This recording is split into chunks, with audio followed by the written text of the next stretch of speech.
chị lúc xí hà nó bây giờ nó mò trâu lú lan là nó nữa bây giờ một xí nó rau mò mì sẽ bây giờ nhận nó chờ nên nó bây một nó mò nó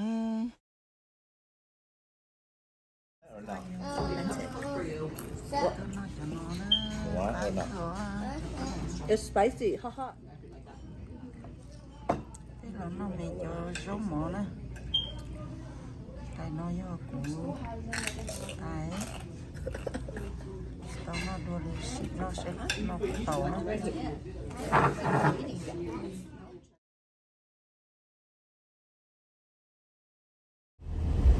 nó cho lu sau này nó mà bao nhiêu số lô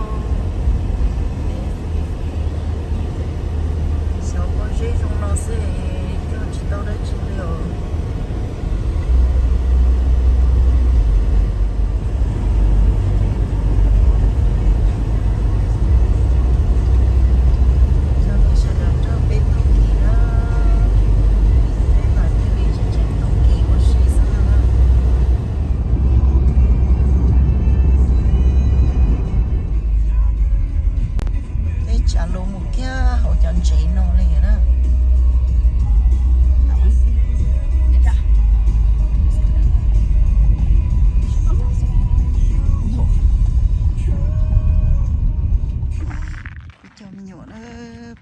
thay đổi lại chỗ chị để nó nè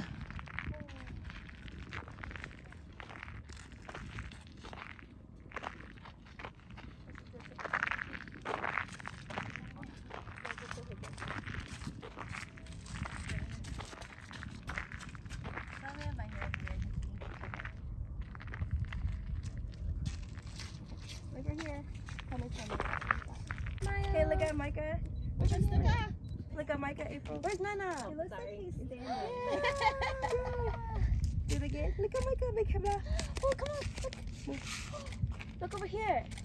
Over here. It's so pretty. See? Yeah.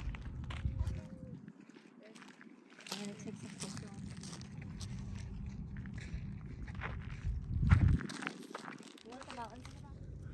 nhớ rồi cho phong như cho nó chi biết cho nè tún xài biết tu xí đồ thay chân để nó nè tan cho thao của thay bỏ nó chỉ dân chỉ xí nè thì cho biết tu xí đồ thay chân nó chỉ của lo chọi con đi nó kia đồ biết bao hết tiệt cho ở đó đón được tên nó nữa dân chỉ xí nè nó biết tu nhớ đồ tới chân mình cả nó chỉ tao tôi cho đồ thay cho nó đi rồi nó nhớ tới thời rượu của tôi cho nó thì của chấm nhuận rau của tôi bé ok tôi xin cầu sư là cho ít kho nè nó dùng đi nó đồ bé tôi sai thì cho dùng đi nó chỉ dọn gì nữa người dân khó khó thì chỉ do có mua nè nó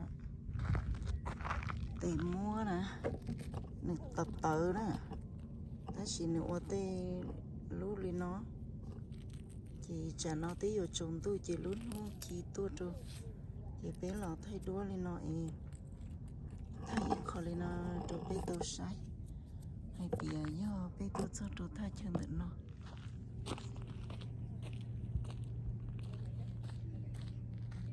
than chỉ nó mà đá dùng chơi được quá thì tết trống thì lên lại cho nên cái nó bé sai kia của cháu nó nhiều bé tôi xí nữa bé theo tôi cho bé chân nó chơi nó rong câu nó nhiều can chỉ đi tiếp đi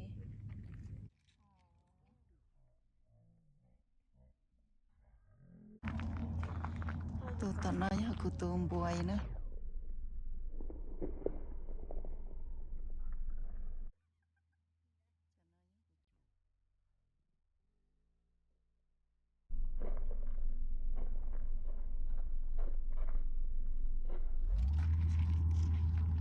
thay đua này than chị là nó đó cho nó nhá chị cho đỡ đỡ của nó nhá chị kia trong câu khai liao cũng theo của chồng nhiều bé tôi xin nó đó thì là thấy nó thời chia tôi sai thì nó xưa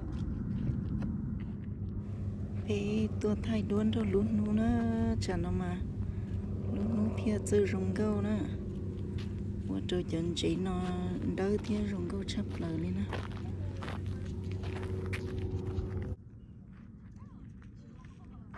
chả nó lún nú dục bóng là nè dục lót trống là chỉ rồng câu cái li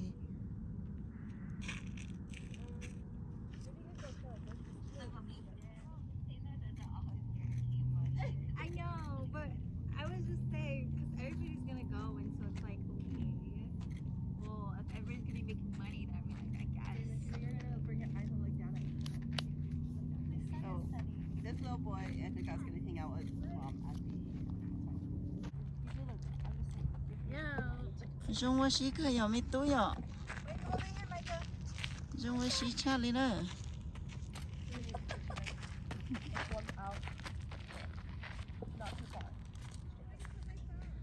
cho nó chế luôn nu bỏ cái tí nó rồng đâu hành liều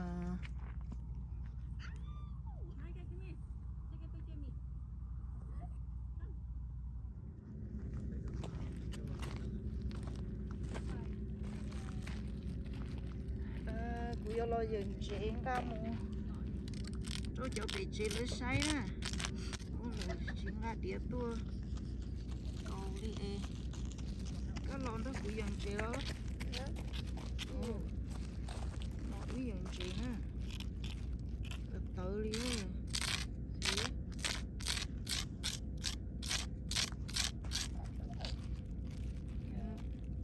giờ yêu con chế ra một chế nè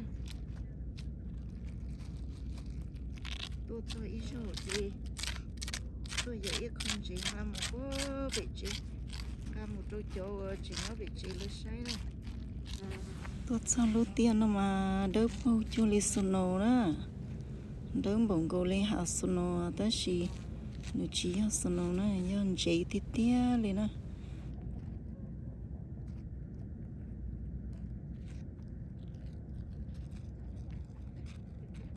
tôi dọn chị đó thì giờ tôm bộ đi đâu rồi nhớ tin được con á hộ cái gì nữa dọn chị là nó đó tự thì biết liệu chúng còn nó mua ít lúc khó đâu nó nên tự chị hộ lo cái khó xía rồi đi nó chúng còn nó mua lúc khó nhau tự thì biết lấy ra chân chị nó nè giờ chị tao liền những cái không một chị nữa tôi chơi ít rồi chị tôi còn chị sinh chị trong đi chơi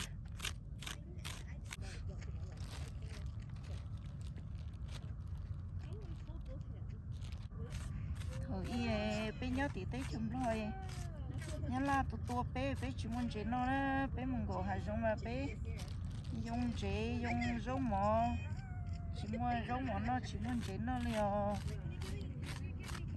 nó của tôi cho lúc bàn chị nữa nó đó bàn thua tên nó là cái gì của cái chị nữa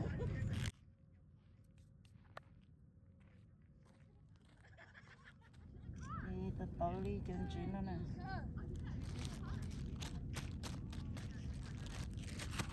tôm của nó đó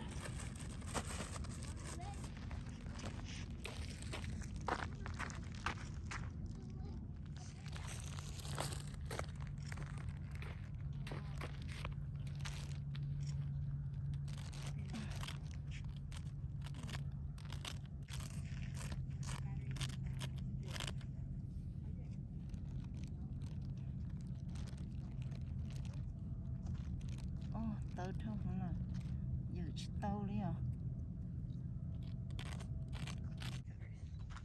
Want a chip? cheese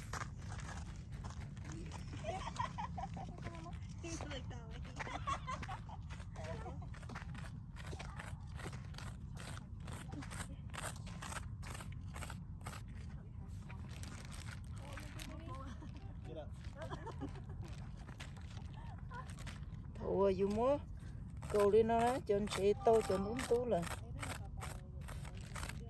tôi chân chị mò thêm đúng tú chị xả đi cho nhỏ nữa bông bông sụn nó đi của tôi tổ này tôi một nọ ấy giờ các khó nên tập nên tôi nó tôi sẽ thấy số nó mà khó ấy tôi tới cứ đi của lúc không nào là không mình thế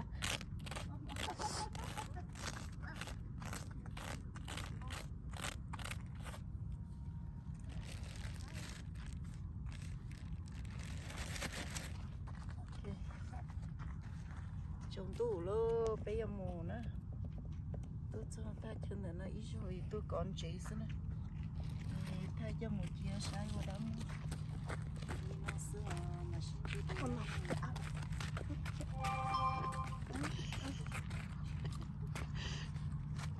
Bye bye, Momo. Bye. Bye.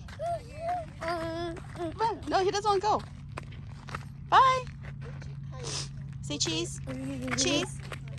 Momo, cheese. Say please. Please. Look at this cutie. I got it.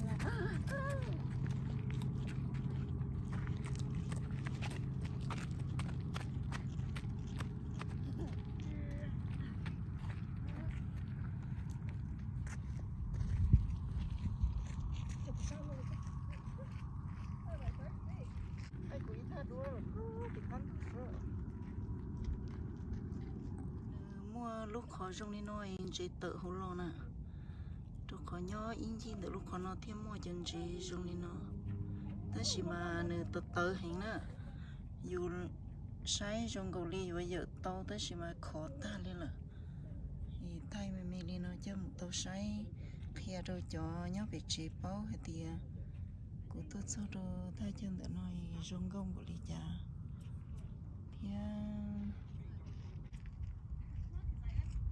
Okay.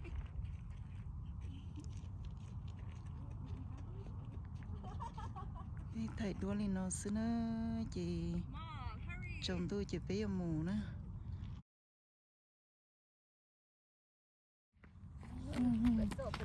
nhập tôi nó mà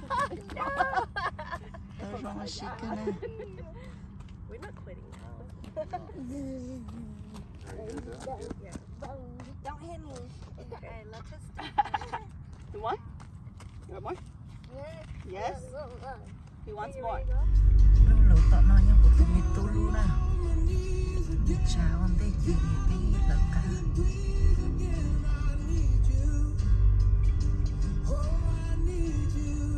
và chủ mua ít ba nhỏ cho đồ quên thầu mê mà tí cho người gì luôn